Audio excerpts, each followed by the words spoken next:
Hello friends, welcome to all on my YouTube channel Civil Exam Guru YouTube channel में दोस्तों आपका हार्दिक स्वागत है। हम लोग डिस्कस कर रहे थे सॉइल मैकेनिक्स और सॉइल मैकेनिक्स के अंदर मैंने आपको प्रीवियस क्लास के अंदर काफ़ी सारे कंसेप्ट को डिस्कस करवाया है। कंप्रेसिबिलिटी एंड कंसोलिडेशन के चैप्टर्स को मैंने प्रीवियस क्लास में कंप्लीट करवा दिया है। टोटल मैंने 11 चैप्टर कंप्लीट करवाए हैं सॉइल मैकेनिक्स के। तो आपने अभी तक उन चैप्टर्स को, उन वीडियो को नहीं देखा है तो आप ज़रूर उन वीडियो को जाके देखिए। काफ़ी हेल्पफुल वीडियो है और आपके लिए जो है ये एफर्ट लगाया गया है। आप किसी भी स्टेट की एई और जेई की तैयारी कर रहे हैं तो आप मेरे इस यूट्यूब चैनल के साथ जुड़ सकते हैं, चैनल को सब्सक्राइब कर सकते हैं और वीडियो यदि आपको पसंद आया है तो ही लाइक कीजिएगा। पसंद आया है तो वीडियो को लाइक करके अपने दोस्तों के साथ शेयर कर सकते हैं।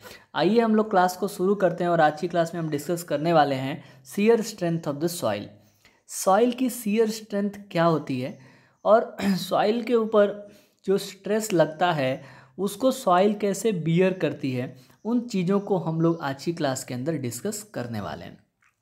तो शियरिंग का मतलब होता है कि कट जाना। जैसे मान लीजिए कोई पेपर है और उसको आपने शियर कर दिया, वहाँ से तोड़ दिया, कट कर दिया, that is the shear strength और यही बोलते हैं शियर। अब यही शियर को रोकने के लिए जो एबिलिटी होती है मटेरियल के अंदर उसको बोला गया है शियर स्ट्रेंथ।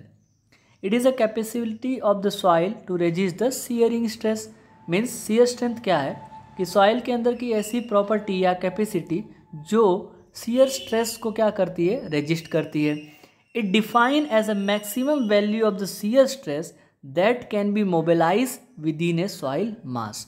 इसका मतलब ये है कि सॉइल के ऊपर वो मैक्सिमम वैल्यू शियर स्ट्रेस की जो सॉइल जो है आसानी से रेजिस्ट कर सके, उसको हम लोग बोलेंगे सॉइल का shear strength. It depend on the two factor. Shear strength of soil जो है वो दो फैक्टर पे डिपेंड करता है। पहला है frictional strength and second is cohesive strength. Frictional strength जो है particle to particle friction and interlocking के ऊपर डिपेंड करता है कि दो पार्टिकल के बीच में कितना फ्रिक्शन लग रहा है या फिर सॉइल के जो पार्टिकल्स हैं एक दूसरे के साथ कैसे इंटरलॉकिंग में जुड़े हुए हैं। दूसरा फैक्टर है cohesive strength. The true cohesion, electrostatic attraction और cementation due to addicted of Ca to clay, calcium से लेके क्ले तक। मीन्स ट्रू कोहेजन क्या है कि सॉइल के पार्टिकल कोहेसिव नेचर में, आपने क्ले देखा होगा, क्ले जो है is one type of cake के फॉर्म में होता है। इनके सभी पार्टिकल एक दूसरे के साथ बहुत मजबूती से जुड़े होते हैं। मतलब हमारा ये जो क्ले है वो कोहेसिव नेचर का है और इसके ऊपर भी शियर स्ट्रेंथ जो है वो डिपेंड करती है। अपीरियंट कोहेजन, कैपिलरी राइज और suction due to the negative pressure.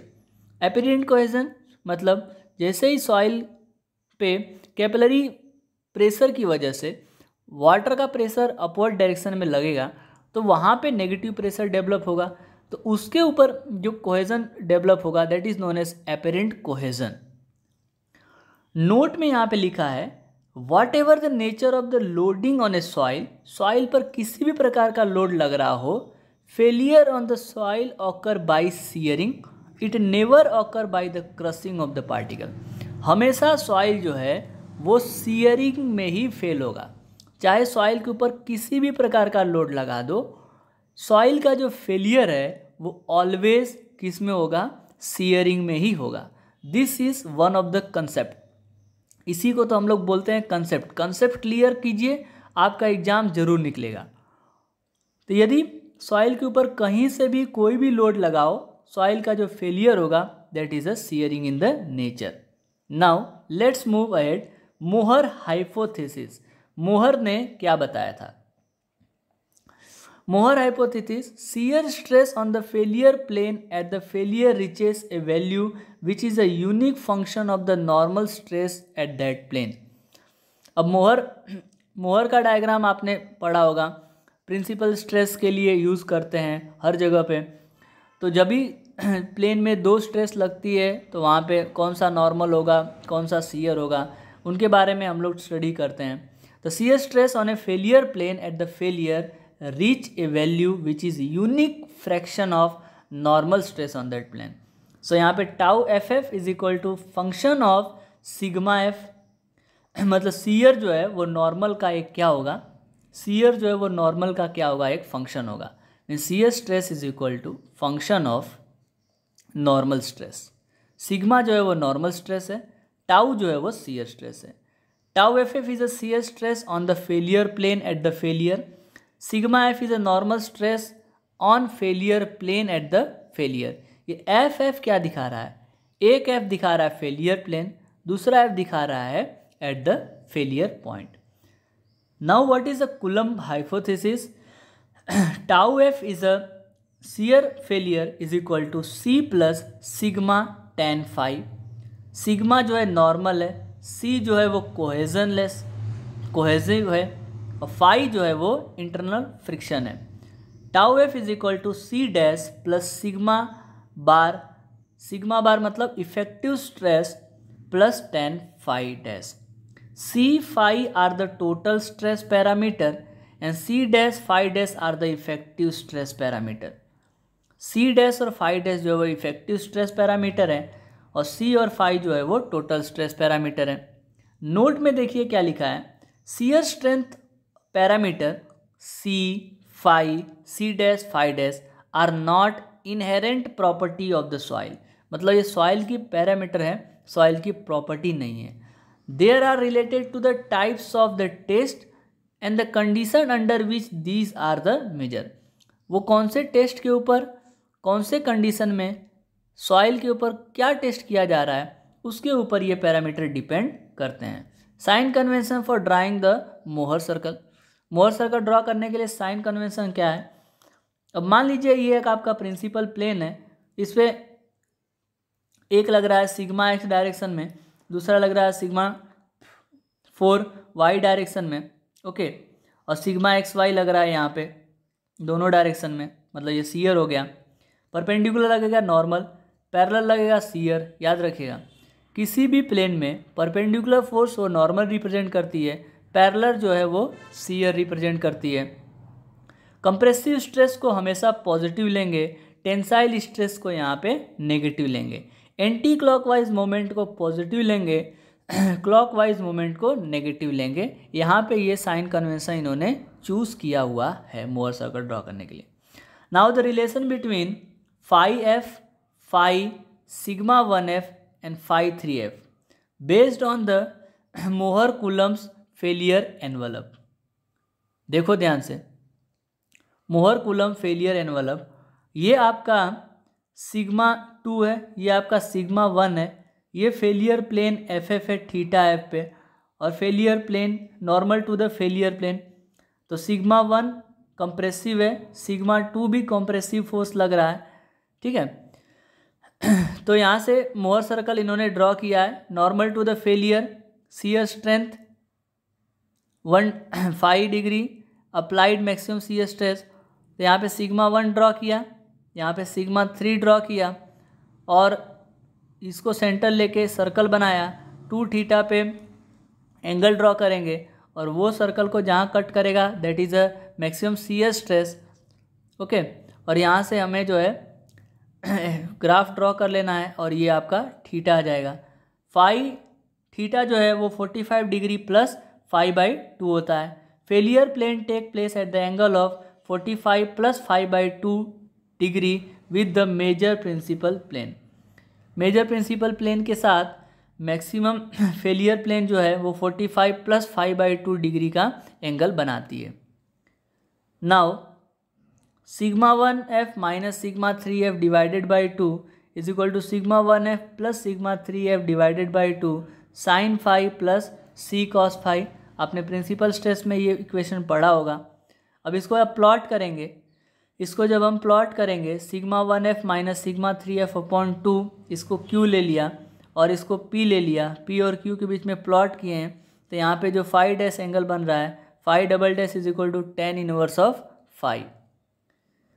So very important formula, sigma 1f is equal to sigma 3f tan square 45 degree plus 5/2 plus 2c tan 45 plus 5/2।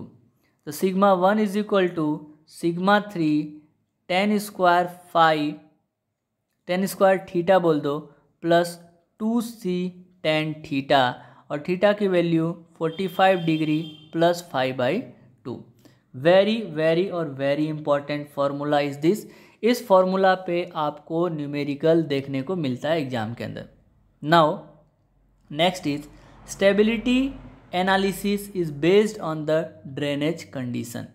तो पहला है drain condition. Drain मतलब खुला होगा, वहाँ से पानी को आसानी से हम लोग ड्रेन आउट करवा सकते हैं। If the rate of the loading is such that water in the pore of a soil get sufficient time to drain out, the condition of the loading is called as a drain condition.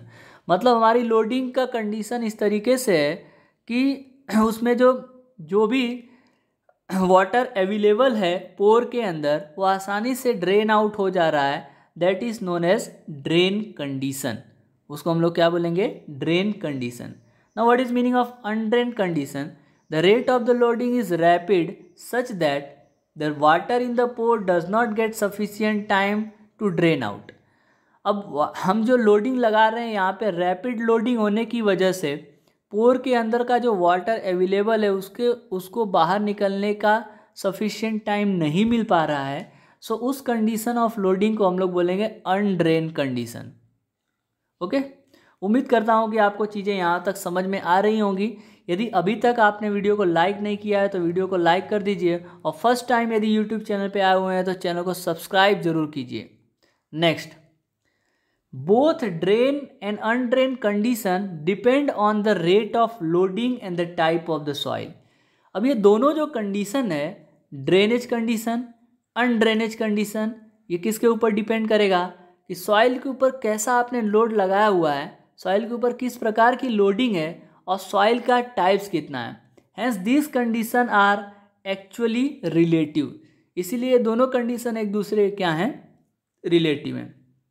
पहला, shear strength under the drain condition. अब drain condition के अंदर जो shear stress calculate हो रहा है, effective stress approach is use. तो हमेशा कौन सा स्ट्रेस लेंगे? इफेक्टिव स्ट्रेस सिग्मा बार वाला। Drain analysis is use to evaluate long term stability. Drain analysis जो है वो लॉन्ग टर्म स्टेबिलिटी के लिए ध्यान रखा जाता है। स्टेबिलिटी मीन्स, अभी देखिए ध्यान से, सॉइल के अंदर जितना भी मॉइस्चर है पूरा का पूरा यदि ड्रेन हो जाएगा तो सॉइल धीरे धीरे सेटल होने लगेगी, और यदि पूरा सॉइल सेटल होगी तो स्टेबल नहीं रह पाएगा। तो वो भी हमें ध्यान रखना है। Shear strain under the undrained condition, positive excess pore water pressure develop.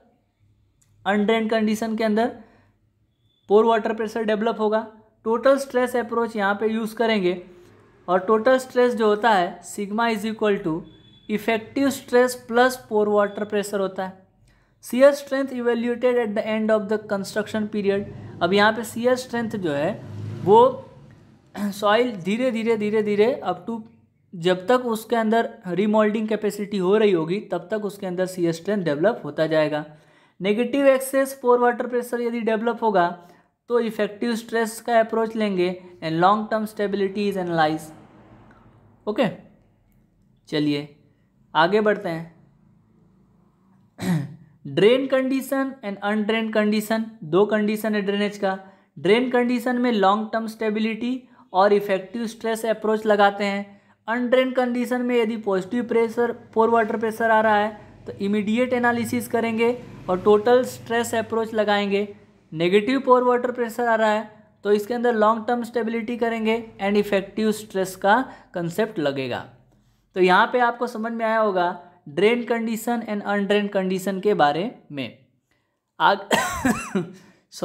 आगे बढ़ते हैं। डायरेक्ट शियर टेस्ट बहुत बहुत इंपॉर्टेंट है, यहाँ से एग्जाम में क्वेश्चन बनेगा ही बनेगा। डायरेक्ट शियर टेस्ट पे हम लोग क्या मेजर करेंगे? Good for the free draining soil like sand and gravel, not use for the clay. पहली बात तो आपको याद रखना है कि डायरेक्ट शियर टेस्ट जो है क्ले के लिए यूज़फुल नहीं है। ऐसा सॉइल के लिए यूज़फुल है जिसमें से पानी जो है आसानी से पास हो जाता है, जैसे सैंड और ग्रेवल, इसके साइज ऑफ पार्टिकल्स आपको याद हैं तो कमेंट जरूर कीजिए कि what is the size of the clay, what is size of the gravel and what is the size of the sand and silt. सभी का साइज आपको कमेंट बॉक्स में कमेंट करना है। Effective stress and total stress are both same in this test. Effective stress और total stress दोनों same लेके चलते हैं। Shear normally applied at the constant rate of the strain. जो भी शियर यहाँ पे अप्लाई हो रहा है वो कांस्टेंट स्ट्रेन में लगाते हैं। अब यहाँ पे आप देख पा रहे हो ये आपका वाटर है, सॉइल स्पेसिमेन यहाँ पे भर दिया, रेट ऑफ लोडिंग ऊपर से लगा रहे हैं, ये आपका पोरस स्टोन है, फिर यहाँ से बाजू में भी वाटर है, कन्फाइनिंग रिंग यहाँ प्रोवाइड किया गया और ये पोरस स्टोन है। तो जैसे जैसे लोडिंग लगाते जाएंगे लगाते जाएंगे इसके अंदर से ड्रेनिंग जो है वो होती जाएगी। Shear and the vertical deformation are measure during the test using the dial gauge. Shear and vertical deformation, इसके अंदर कितना वर्टिकल डिफॉर्मेशन हो रहा है, कितना वर्टिकल सेटलमेंट हो रहा है, कितना शियर डेवलप हो रही है, वो हम लोग डायल गेज से रीडिंग से पता करेंगे। नाउ शियर स्ट्रेन और शियर स्ट्रेस में यहाँ पे डायग्राम में ग्राफ बनाया गया है। यदि डेंस सॉइल है तो इस तरीके से कुछ ग्राफ बनेगा, लूज सॉइल है तो लाइक दिस ग्राफ बनेगा। ओके, तो यहाँ पे वॉल्यूम ऑफ द सैंड देखो बढ़ रही है, शियर डिस्प्लेसमेंट हो रहा है, लूज सैंड में नेगेटिव जाएगा, पॉजिटिव जो है वो वॉल्यूम चेंजेस यहाँ पे दिखाई दे रहा है। तो आपको इसके अंदर चीज़ें यही याद रखना है, मेन चीज़ें कि डायरेक्ट शियर स्ट्रेस जो है shear stress and vertical deformation के लिए यूज़ होता है, क्ले के लिए यूज़ नहीं होगा। आसानी से जिस सॉइल के अंदर वाटर पास हो जाएगा उसके लिए यूज़ होता है। इफेक्टिव स्ट्रेस और टोटल स्ट्रेस दोनों इसके अंदर सेम रहते हैं और स्ट्रेन जो है वो कांस्टेंट होती है। Okay, now next is triaxial test. ये भी काफ़ी इंपॉर्टेंट है। Triaxial test is suitable for all type of the soil. अब यहाँ पे देख पा रहे हो ये सॉइल सैंपल है, इसके ऊपर एक सिग्मा सी लग रहा है, सिग्मा ए ऊपर से लग रहा है, सिग्मा ए नीचे से लग रहा है, हर जगह पे से स्ट्रेस लग रहा है। Pore water pressure can be measure under undrained condition. अब यहाँ पे ट्राई एक्सियल टेस्ट में जो पोर वाटर प्रेशर है वो अनड्रेन कंडीशन में मेजर किया जाएगा। अब मैंने बताया आपको अनड्रेन कंडीशन क्या है। अनड्रेन कंडीशन का मतलब है कि जब भी सॉइल के ऊपर लोडिंग लगाओगे तो सॉइल के पास इतना टाइम नहीं रहेगा कि उसका जो मॉइस्चर है उसके अंदर अवेलेबल पोर वाटर है वो ड्रेन आउट हो सके, तो उसको बोलेंगे अनड्रेन कंडीशन। और इसी अनड्रेन कंडीशन में हम लोग ट्राई एक्सियल टेस्ट परफॉर्म करते हैं। वॉल्यूम चेंज कैन ऑल्सो भी measure under the undrained condition. यहाँ पे वॉल्यूम चेंज भी मेजर किया जा सकता है। यहाँ पे सिग्मा 3 जो है उसको सिग्मा सी बोला है, कन्फाइनिंग प्रेशर। तो sigma 1 is equal to sigma C plus sigma A, और यहाँ पे सिग्मा ए जो है वो डेविएटर स्ट्रेस है। तो sigma 1 is equal to sigma C मतलब कन्फाइनिंग एंड सिग्मा डी लिख देता हूँ मैं डेविएटर के लिए। Sigma C is equal to sigma V naught 1 plus 2 K naught upon 3, where K naught is a coefficient of earth pressure at the rest. इसका formula होता है 1 minus sine phi. Coefficient of earth pressure at the rest जिसका formula होता है 1 minus sine phi. हम लोग effective stress जब discuss करेंगे तो K naught, active pressure, passive pressure के बारे में भी डिस्कस करेंगे। Okay, sigma V naught is a vertical effective stress in the field. तो vertical effective stress sigma bar V naught 1 plus 2 K naught upon 3, ये हो गया आपका कन्फाइनिंग प्रेशर का formula. And sigma A is a deviator stress is equal to sigma 1 minus sigma 3 axial load divided by corrected area. यहाँ से भी आप जो है डेविएटर स्ट्रेस कैलकुलेट कर सकते हैं। अब यहाँ पे आप देखिए हाइट एच का एक सैंपल है जिसका ए नॉट एरिया स्टार्टिंग है, नीचे जो है यदि हम लोग वॉल्यूम चेंज हुआ तो उसकी एरिया ए हो जाएगी, एच प्लस डी एच हुआ। डेविएटर स्ट्रेस और एक्सियल शियर में जो ग्राफ बना हुआ है इस तरीके से कुछ ग्राफ बना है अलग अलग सॉइल के लिए। ए ब्रैकेट में H plus D H means area is equal to V naught plus D we.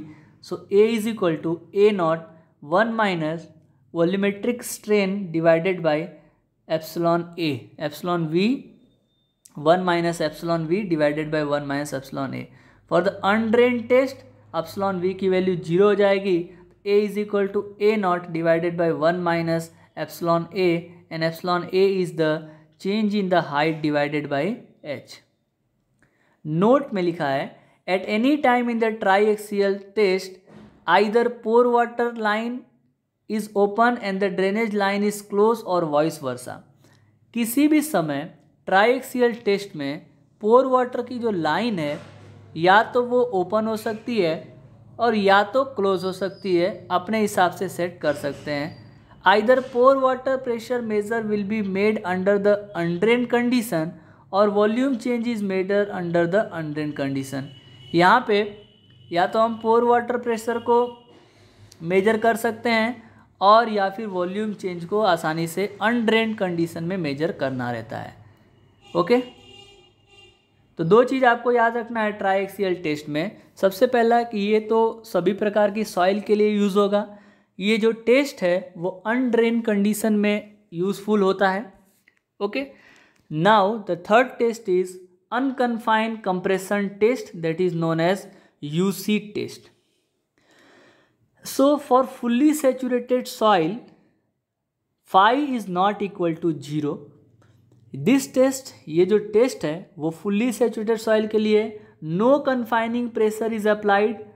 Unconfined compression test UC test में कोई भी confining stress मतलब सिग्मा 1 जो होता है मैक्सिमम, सिग्मा 3 मिनिमम, इसको हमने 0 ले लिया है।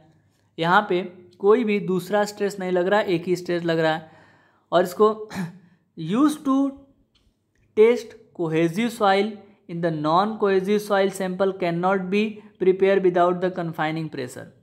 अब देखो कोहेसिव सॉइल के लिए यूजफुल होगा, नॉन कोहेसिव सॉइल के लिए हम लोग this test can not be perform. Unconfined compression test जो है वो कोहेसिव सॉइल के लिए होगा और हमारा कोहेसिव सॉइल जो है वो एग्जाम्पल क्ले होता है।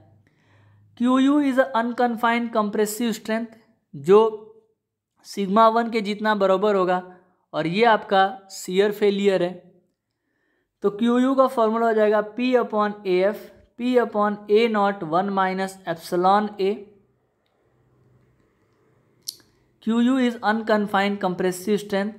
So you can see in the graph axial strain और एक्सियल शियर के बीच में जो ग्राफ बनी है, पहला ग्राफ जो है रीमोल्डर्ड सेंसिटिव क्ले के लिए है, दूसरा ग्राफ इनसेंसिटिव क्ले के लिए और थर्ड जो है अनडिस्टर्ब क्ले के लिए। तो अनडिस्टर्ब क्ले का ग्राफ सबसे बड़ा, फिर इनसेंसिटिव और लास्ट में सबसे नीचे रीमोल्डेड के लिए। Use for rapid assessment of the consistency. So UC test unconfined compression test में सिग्मा सी की value, confining pressure confining stress की वैल्यू 0 लेते हैं। यहाँ पे क्यू का कंसेप्ट आता है, unconfined compressive strength Q develop होगी और क्यू जो है P अपॉन AF हम लोग यहाँ से कैलकुलेट करते हैं। AF का फॉर्मूला है P upon A naught upon 1 minus sigma A। So also use for finding out the sensitivity of the soil other than the fissured clay. Fissured clay मतलब ऐसा क्ले जो तुरंत ही टूट जाता हो, उसको फिसर्ड क्ले बोलते हैं। Use for finding the sensitivity of the clay and also use for rapid assessment of the consistency. तो इन दोनों को निकालने के लिए हम लोग यूसी टेस्ट करते हैं। ओके, उम्मीद करता हूँ आपको ये टेस्ट समझ में आ रहे होंगे। काफ़ी इंपॉर्टेंट टेस्ट है और इस टेस्ट से काफ़ी सारे क्वेश्चन बनते हैं। Now next is a vane shear test. Vane shear test में क्या करते हैं, this test for the plastic cohesive soil which is very sensitive. तो प्लास्टिक कोहेसिव सॉइल के लिए यूज़ होगा। Maximum torque applied in the total shear. अभी क्या करते हैं, यहाँ पे इस तरीके से पूरा अरेंजमेंट है और सॉइल को पूरा का पूरा घुमाते हैं, मिक्स करते हैं। ये वेन होता है, डी डायग्राम डायमीटर डी होता है। टोटल टॉर्क वहाँ पे लगाते हैं। When both the top and bottom and shear the soil, यदि टॉप और बॉटम दोनों से सॉइल की शियरिंग हो रही हो तो शियर फेलियर जो है टाउ वेब बराबर T upon pi D square H upon 2 plus D by 6 होगा। यदि when the top and does not seer the soil, यदि टॉप एंड से सीयर की सॉइल नहीं हो रही है तो टी एफ बराबर T upon pi D square H upon 2 plus D by 12 हो जाएगा। H is the height of the when use in the shearing. और वेन की जो हाइट है जिसका यूज़ करते हैं सीयरिंग के लिए, मिक्स करने के लिए, तोड़ने के लिए। Tau F is a shear strength, C U is a unconfined cohesion. Unconfined cohesion की जो वैल्यू है अनकन्फाइंड कंप्रेसिव स्ट्रेंथ से हाफ होती है, तो C U is equal to Q U upon 2 हो जाएगा। And what is the meaning of sensitivity, तो confined pressure divided by undisturbed sample divided by remoulded sample. C U जो है undisturbed sample में कितना है और रीमोल्डेड सैंपल में कितना है, इन दोनों का जो रेशियो होता है वो होता है sensitivity of the soil. Okay, now यहाँ पे लैब साइज और फील्ड साइज में क्या डिफरेंस होता है, तो हाइट ऑफ वेन जो है वो 20 mm होता है लैब के लिए, 10 to 20 सेंटीमीटर होता है फील्ड के लिए। डायमीटर ऑफ वेन 17 mm जो होगा वो लैब के लिए होगा, फील्ड के लिए वो 10 सेंटीमीटर होगा। थिकनेस ऑफ द वेन जो है वो 0.5 to 0.1 mm for the lab size and 2 to 3 centimetre for the field size. तो बहुत इंपॉर्टेंट ये टेबल है, टेबल को भी याद रखना है और जो जितने भी टेस्ट हैं उनको भी याद रखना है। ये टेस्ट से आपको एग्ज़ाम में क्वेश्चन बनेगा और ये फॉर्मूला तो आपको ध्यान रखना ही है, यहाँ से न्यूमेरिकल भी बनता है। ओके, नाउ अब यहाँ पे एक थोड़ा सा ध्यान देंगे, types of triaxial test कौन सा होता है। तो सबसे पहला है consolidated drain test, consolidated undrain test and unconsolidated undrained test. तो सबसे पहला है कंसोलिडेटेड भी है और ड्रेन भी है। तो drainage allow in both the stage, यहाँ पे दोनों स्टेज में ड्रेनेज अलाउ होगा and takes the long time, इसका जो टाइम कंज्यूमिंग है काफ़ी ज़्यादा है। Consolidated undrain test, undrain test मतलब एक तरफ जो है वो ड्रेनेज अलाउ होगा। Drainage allow in first stage only, सबसे पहले ड्रेनेज होगा 24 hour in the first drainage and second 2 hour in the second stage. मतलब पहले में जब ड्रेनेज अलाउ करेंगे तो 24 आवर लगेगा पहले स्टेज में और बाकी सेकेंड स्टेज में 2 घंटे में काम हो जाएगा। Unconsolidated undrained test, drainage is not allowed in any stage, दोनों स्टेज में ड्रेनेज अलाउ नहीं करेंगे और ये पूरा का पूरा टेस्ट जो है 15 मिनट में आपको ट्राई एक्सियल दे देगा सीयर। ठीक है, चलिए आगे बढ़ते हैं। अनकंसोलिडेटेड ड्रेन टेस्ट, अभी सभी टेस्ट के बारे में थोड़ा थोड़ा पढ़ेंगे। Unconsolidated drain test use in the analysis of gradual loading condition, अब उसके ऊपर धीरे धीरे लोडिंग दे रहे हैं और धीरे धीरे सॉइल जो मॉइस्चर है वो रिमूव होगा। To check the long term stability of embankment which has been in the existence since long, मतलब कोई एम्बैक्टमेंट है और उसकी लॉन्ग टर्म स्टेबिलिटी चेक करनी है तो वहाँ पे हम लोग कंसोलिडेटेड ड्रेन टेस्ट करते हैं। कंसोलिडेटेड ड्रेन टेस्ट करते हैं, यहाँ पे ओसी क्ले है और एनसी क्ले है। ठीक है, वॉल्यूम इंक्रीज हो रहा है, वॉल्यूम डिक्रीज हो रहा है। नॉन कंसोलिडेटेड क्ले है, ओवर कंसोलिडेटेड क्ले है, यहाँ पे एक्सियल स्ट्रेन लग रहा है नॉन कंसोलिडेटेड क्ले के लिए like this, over consolidation clay के लिए लाइक दिस। और यहाँ पे सिग्मा 1 माइनस सिग्मा 3 से उन्होंने ग्राफ बनाया है। Result of the CD test, इसका रिजल्ट क्या आएगा, तो लूज सेंड के लिए इस तरीके से, डेंस सेंड के लिए ऊपर ग्राफ बनेगा। लूज सेंड के लिए जब वॉल्यूम में बात करेंगे तो वॉल्यूम लूज सेंड की कम होगी, नेगेटिव में होगी, डेंस सेंड की ज़्यादा होगी। और शियर स्ट्रेन और वॉइड रेशियो की बात करेंगे तो डेंस सेंड का जो वॉइड रेशियो है शियर स्ट्रेन के साथ साथ थोड़ा बढ़ेगा, फिर लूज सेंड का जो है वो डिक्रीज होगा। Consolidated undrain test, consolidated undrain test sudden unloading such as draw down and dewatering, अचानक से सॉइल के ऊपर अनलोडिंग कर दिया गया या फिर वाटर को ड्रेन आउट करा लिया गया फर्स्ट स्टेज के अंदर, तो result of CD test consolidated undrain test over consolidated clay के लिए कम हो जाएगा, नॉन कंसोलिडेटेड क्ले के लिए ज़्यादा होगा। Pore water pressure over consolidated के लिए पोर वाटर प्रेशर कम होगा। Unloading of the embankment that have live some of the its life already consolidated पहले से ही है। Give both the total stress and the effective stress parameter, यहाँ पे total stress effective stress parameter दोनों आएगा। नेक्स्ट है अनकंसोलिडेटेड अनड्रेन टेस्ट, इसका रिजल्ट कुछ ऐसा मिलता है। The test is suitable for the soil of low permeability when loading rate is fast. अब ऐसा सॉइल जिसकी परमिएबिलिटी कम होती है और लोडिंग रेट उसके ऊपर जो सॉइल के ऊपर जो लोडिंग रेट है वो ज़्यादा होता है, तो उसके लिए हम लोग यूज़ करते हैं unconsolidated undrained test. Total stress analysis is perform as it's undrain test, पूरा का पूरा स्ट्रेस एनालिसिस जो है वो अनड्रेन टेस्ट से ही करते हैं। Use in the sudden loading such as rapid construction, अभी आपको तुरंत कंस्ट्रक्शन करना है तो वहाँ पे यूज़ कर सकते हो। Short term stability under the pore water pressure, 15 minute में इसका रिजल्ट आ जाता है तो शॉर्ट टर्म स्टेबिलिटी के लिए यूज़ होता है। CU upon effective shear sigma tau is equal to 0.11 plus 0.0037 IP% for NC clay. Shear strength depend on the plasticity index. Non consolidated clay के लिए सीयर स्ट्रेंथ जो है वो प्लास्टिसिटी इंडेक्स के ऊपर डिपेंड करता है। Soil liquefaction, the phenomenon in which saturated loose sand, बहुत इंपॉर्टेंट ये कंसेप्ट है सॉइल लिक्विफिकेशन का, कि ऐसा फिनोमिनन जिसके अंदर saturated loose sand in undrained condition under rapid loading develop positive pore water pressure which ultimately reduce the effective stress to 0।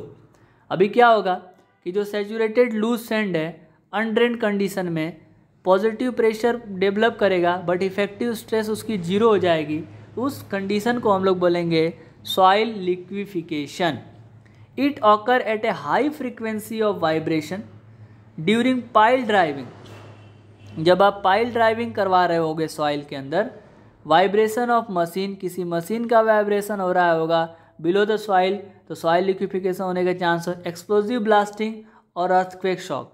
तो क्या होता है पूरा का पूरा सॉइल जो है नीचे बैठ जाती है लिक्विड फॉर्म में। Pore water pressure coefficient, pore pressure coefficient, it is used to express the response of pore water pressure to change in the total stress under the undrained condition and enable the initial pore water pressure is to be determined। अभी पोर pressure coefficient से हम लोग क्या determine कर सकते हैं, let's see in the equation. Delta u is a change in the pore pressure is equal to B delta sigma 3 plus delta और bracket में delta sigma 1 minus delta sigma 3। Change in the pressure यहाँ से निकल रहा है।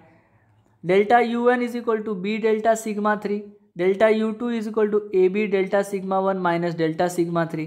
B की value delta U1 upon delta sigma 3।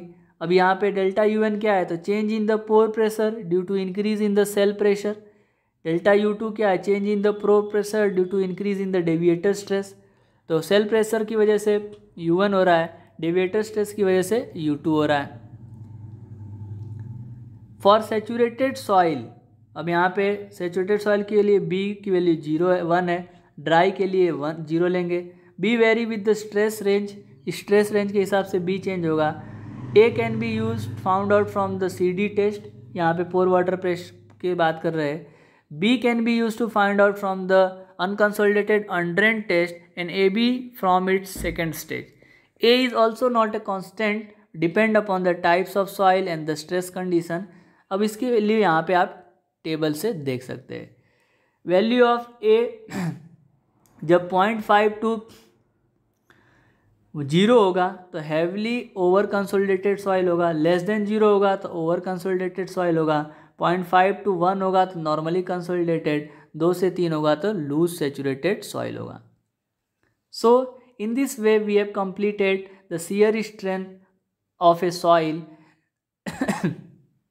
अभी तक आपको कोई डाउट होगा तो कमेंट बॉक्स में ज़रूर कीजिएगा और इसका रिवीजन ज़रूर कीजिएगा, जिससे क्या है कि आपको जितने भी टेस्ट मैंने बताए हैं, चाहे वो डायरेक्ट टेस्ट हो, डायरेक्ट सीयर टेस्ट हो, ट्राई एक्सियल टेस्ट हो, अनकंसोलिडेटेड अनड्रेन्ड टेस्ट हो, ठीक है, वेन सीयर टेस्ट हो, सभी टेस्ट जो है आपके एग्ज़ाम में पूछे जाएंगे।